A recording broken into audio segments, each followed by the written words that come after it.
तर त्याच्यामध्ये विशाल पाटील विश्वजित कदमांनी पुढाकार घेतला आणि त्याला अनौपचारिकपणे आमदार सुहास बाबर असतील, सत्य देशमुख यांनी सुद्धा अप्रत्यक्ष होकार दर्शवला.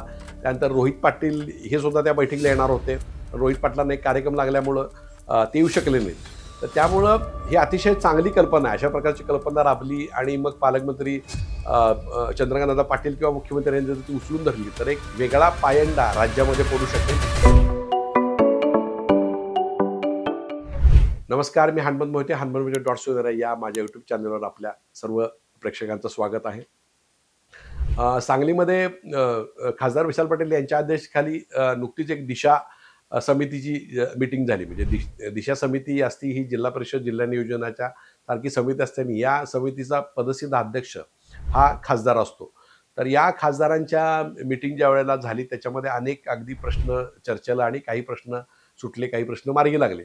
पण याच्यामध्ये एक बातमी अशी आहे की या खासदारांच्या बोलवलेल्या दिशा मीटिंगच्या निमित्तानं एक सांगली विकास फोरमची चर्चा या निमित्तानं झाली. आता याच्यामध्ये पक्षविरहित सगळे आमदार खासदार एकत्र आल्यामुळं या ठिकाणी चर्चा झाली आणि आपल्याला सांगलीच्या विकासासाठी काय करता येईल का अशी अनौपचारिक चर्चा या नेत्यांमध्ये झाल्याची माझी माहिती आहे.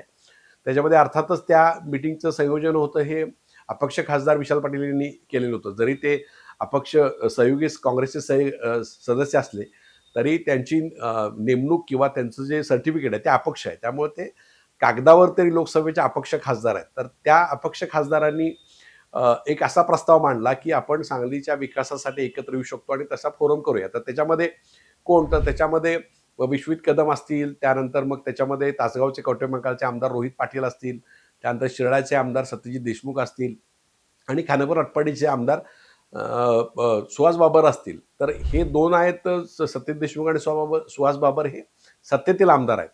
आणि जे निमंत्रक किंवा जो सांगली विकास फोरमाचा जो करतायत त्यातले जे नेते आहेत ते अपक्ष म्हणून विशाल पाटील आहेत.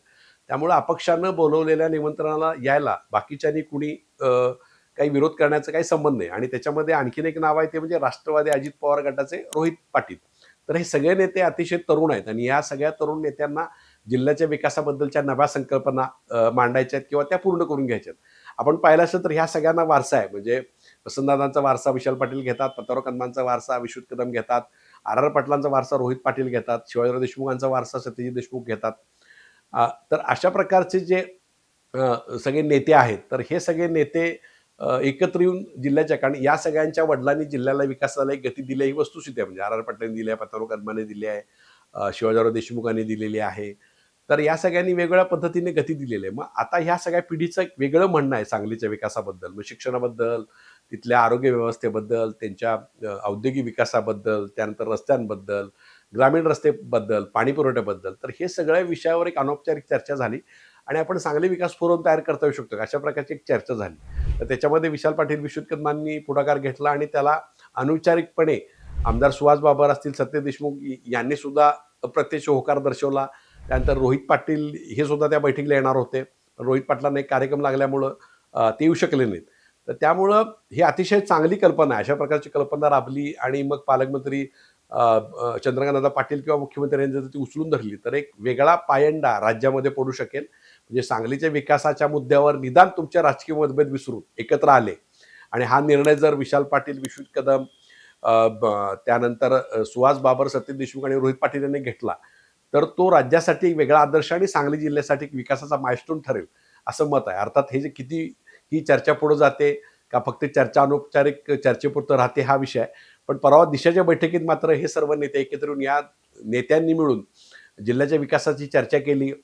अगदी बस स्थानकापासून ते रेल्वे स्थानकापासून त्या सगळ्या गोष्टीची चर्चा केली आणि आपली भूमिका मांडली.